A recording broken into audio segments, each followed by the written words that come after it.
नमस्कार मंडळी, स्वागत आहे तुमचं माझ्या ब्लॉगमध्ये. आणि गोठ्यातलं काम सगळं आवरलं आणि आज सकाळी सकाळी ना आपली ज्वारी मळायला मशीन आली होती, तर माझं तिकडं काय जाणंच झालं नाही.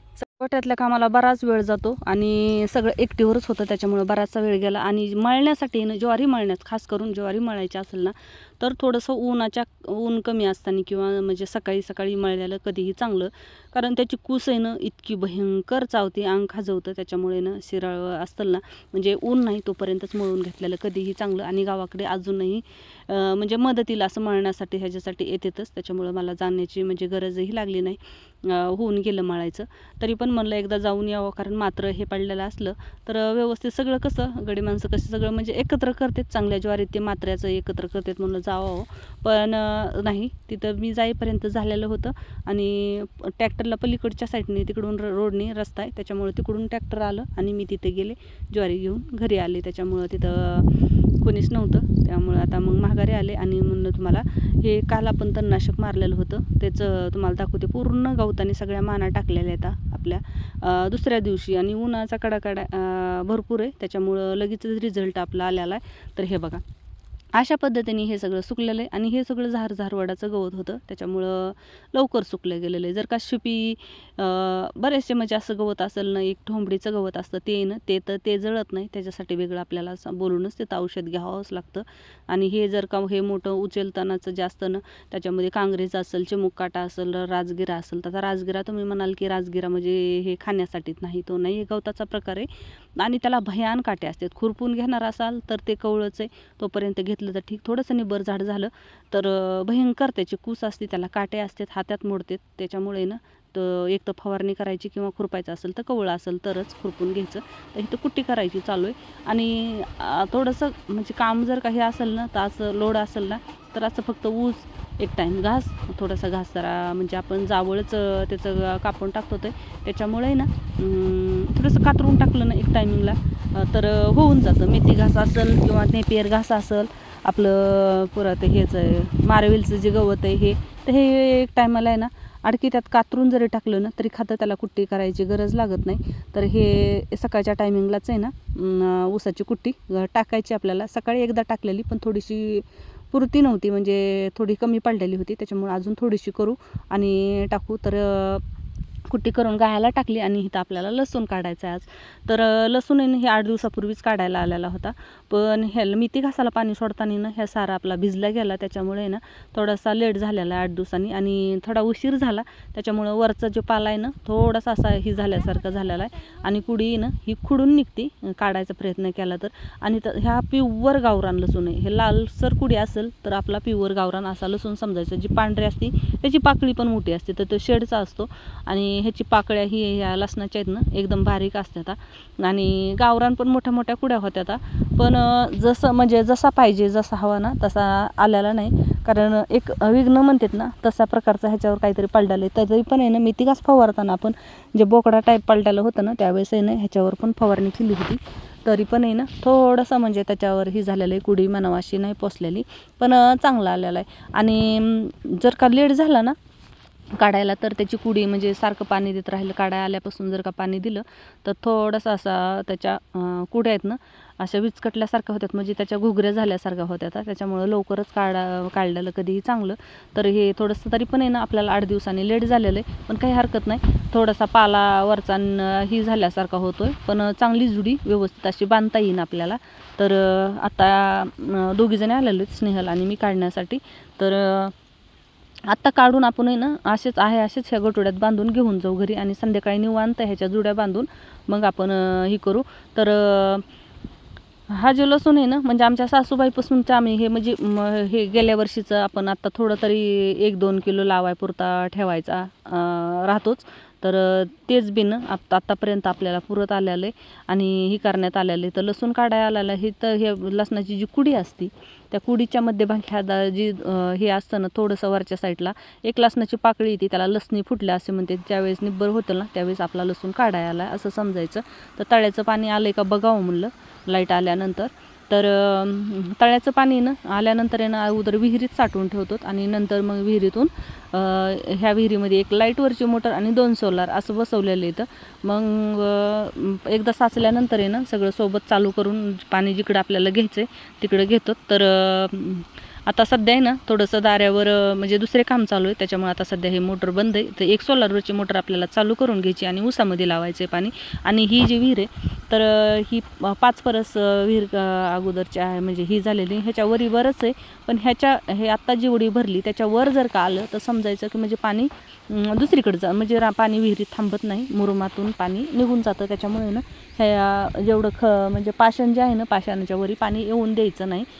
तर तळ्यातली जी पाईपलाईन आहे ती इथपर्यंत आलेली आणि इथून हे विहिरीतलं पाणी विहिरीत पाणी सोडलं जातं. तर विहिरीतून आहे ना आपल्या शेतात पण ह्याच पाईपलाईनतून पाणी जातं. आमचं तर माना टाकल्या बघा पूर्ण म्हणजे झालं होतं. शिपी असेल ना शिपी पुरा ते हरक ते आहे ना पुन्हा लवळा हे नाही जात. हे ठोंबड्याचं असलं हे बी नाही जात. ह्याची मुकाट्याचं जाईन राजगिरा जातोय. मग ते औषध घेताना विचारायचं ना तिथं हे गवत आहे शिपी म्हणून त्यात वेगळं दिलं असतं. नाही शिपीचं सांगितलं त्याला, शिपीचं चिमुकाट्याचे याला सांगितलं. चिमुकाट्याचं जळतं ते. हो ते काल सकाळी भिजविलं रात्री फवारलं, म्हणलं डबल आणखीन एकदा पाणी सोडा. नाही आताच नका पाणी सोडू, नका सोडू, धुवून जाईन ना ते हिव मुळ्या हिव त्यांना अशा. मग औषध ते हिव होऊन जाईन, सोडू नका ना. कसं झालं भिजवायचं?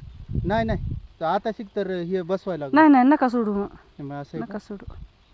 मग ते औषध मातीत ही झालेलं लगेच हिव होईल मुळाला. घेऊन मग हे करावं लागेल खाली नका सोडू. तर आपली ना एक ऊस तोड होताना ना पाईपलाईन आपली ह्या रस्त्याच्या कडेने गेलेली, ती कुठं तरी पाईपलाईन आपली दबल्या गेलेली किंवा मग म्हणजे एक जणाकडून पाईपलाईन करताना आपली पाईपलाईन तुटलेली होती. तर त्यावेळेस ना इथं कुठंतरी पाईपलाईनमध्ये अडकलेला असावं किंवा मग पाईपलाईन जी नळी असं ना कुठेतरी दबलेली असावं ह्या रस्त्याच्या कडेने आलेली.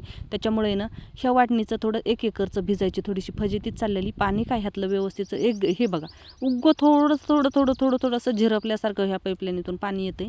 तर आता ह्याचा नेमका घोळ कुठं झालेला आहे हा काढणं म्हणजे कठीण आहे. आता काय होईल पुढं सांगता येत नाही. पण आता सध्या तर ह्या भिजण्याची थोडीशी फजिती चाललेली आपल्या ह्या 1 एकर वाटणीची.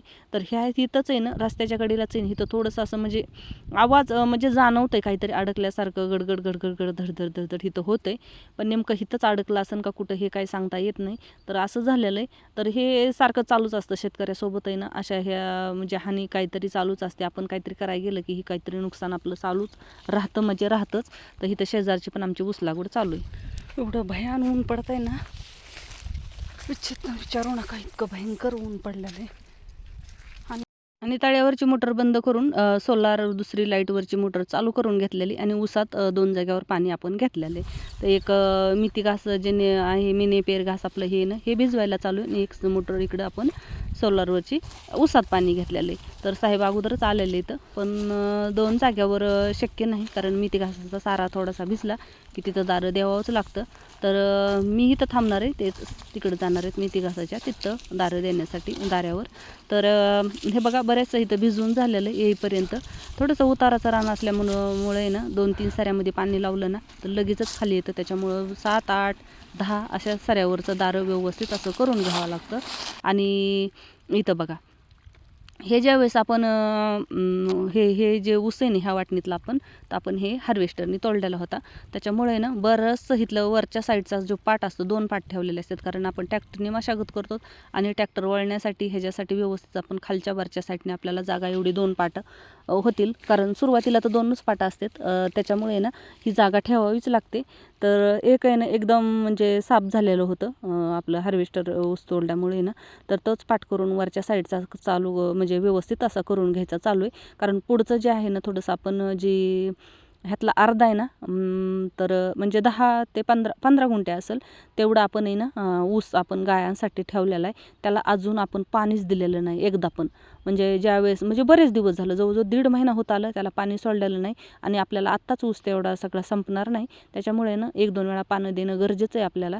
तर त्याच्यामुळेच आहे ना ते तिकडं पाणी नेण्यासाठी आपल्याला ह्या पाटाची गरज आहे. तर पाट व्यवस्थित अगोदर करून घ्यावं लागेल आणि नंतरच आपल्याला पुढं पाणी नेता येईल.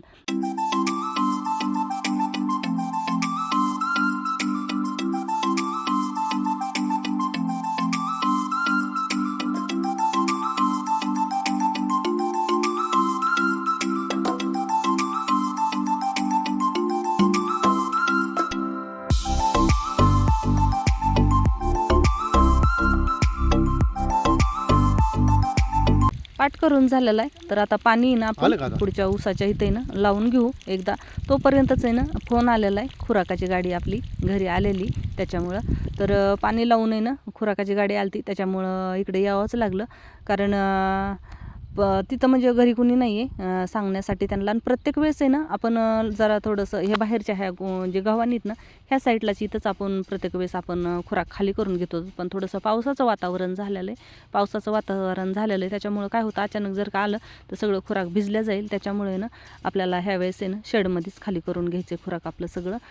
कारण एकदा भिजलेलं होतं बरंचसं. आपण 2-3 ठिके राहिलेले जे आहेत ना हे गोण्या ते वाळवून घेतलं आणि त्यामुळे ना आता ह्या वेळेस आहे ना खाली आतमध्येच खुराक आपण खाली करून घेतलेले. आणि हे खुराक आपण 20 दिवसासाठी घेत होते 15 बॅग. तर जवळजवळ आहे ना ह्या 6 महिन्यात आहे ना आपल्याला असं झालेलं आहे की ही घरपोच सेवा आपल्याला भेटते. कारण आपल्याला प्रत्येक वेळेस आहे ना म्हणजे जाऊन असं आणावं लागत होतं स्वतःहून. आणि हे जे चालू होतं तोपर्यंतच्या एका शेजारच्या ताईची चटणी कुटण्यासाठी आली होती. तर असं पण आपल्याला थोडं गायांच्या हौदापुढचं म्हणजे जे कुंड्या केलेल्या आहेत ना तिथलं पाणी संपलेलं होतं, ते पाणीही भरून घ्यायचं होतं. तोपर्यंत चटणीही आलेली, त्यांची चटणी टाकली आणि हिथंच ही केल्यानंतर आहे ना हौद हे भरून घेतले. पाणी भरायचं चालूच आहे तिकडं. गायांच्या पुढच्या ज्या कुंड्या आहेत ना त्या भरायच्या चालूच आहेत. तर खुराक करून खाली करून झालेलं आहे. आणि बघा इथं संध्याकाळच्या टायमिंगला आपलं जे लसणून काढून ठेवलेले होते गोठोडे बांधून, तर तेच आपल्याला इथं जुड्या बांधायचं चालू आहे. तर हे अशा पद्धतीने हे जुडगे ठेवलेले आहेत. आता हे फक्त सुतळीने बांधायचे. एक पेंडी बांधायची, एक पेंडीचे 2 परत जुडगे असा जुडगा करू नये ना नंतर मग हे टांगून ठेवायचं. तर जवळजवळ ह्या ना 15 जुड्या आपल्या लसणाच्या पूर्ण झालेल्या आहेत बांधून. आता ह्या वर्षभर एकदा असं टांगून ठेवलेला हवेला तर वर्षभर आपला लसूण आहे असा राहतो. त्यात अजिबात खराब होत नाही की काहीसुद्धा नाही. तर इथं आहे ना रानातून आहे असं सगळं माती थोडीशी ही झालेली किंवा वाळल्याला जास्त त्याचा पाला हे ते जे राहतोय ना तर ते होता ते व्यवस्थित असं सगळं स्वच्छ करून अशा पद्धतीने हे जुड्या ठेवलेल्या आहेत जुडगे. आता आहे असं हे बांधून टांगून ठेवायचं. व्हिडिओ आवडला तर व्हिडिओला लाईक करा आणि चॅनलला सबस्क्राईब करा.